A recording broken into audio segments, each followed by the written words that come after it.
It's been 50 years since the start of the Nigerian Civil War. It's also known as the Biafra War. It was one of the bloodiest and most divisive conflicts in post-independent Africa. Yet so many years later, some of the issues that set it off continue to make the headlines. In 1960, Britain, the colonial power, granted independence to Nigeria, a diverse country with hundreds of ethnic groups.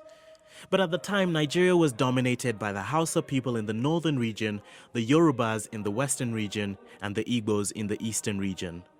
But it wasn't long before this new nation, Nigeria, was plunged into political and ethnic turmoil.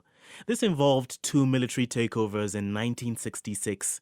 And soon, these tensions led to the killings of thousands of minority Igbos living in northern Nigeria.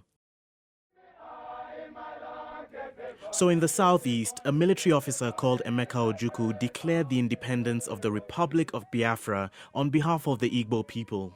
But Nigeria would not accept this, and on the 6th of July 1967, civil war broke out. And it raged on for the next 2.5 years. It's estimated that more than 1 million people died, most of them from hunger. In 1968, images of the famine were streamed worldwide. Biafran leaders used these pictures to gain sympathy for their cause. Around the world, protesters and celebrities campaigned for an end to the conflict.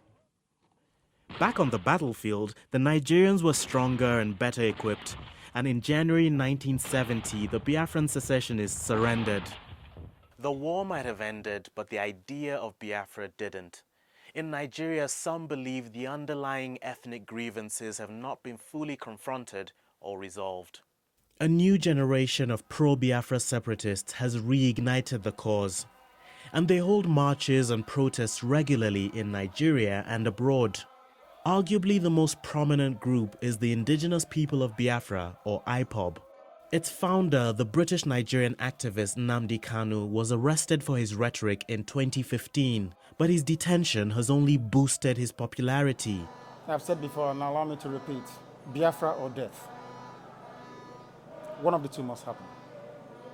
The establishment is still opposed to the idea of Biafra. The human rights group Amnesty International claims that in May last year, the Nigerian army killed 150 unarmed people during IPOB rallies. The army and police strongly denied this.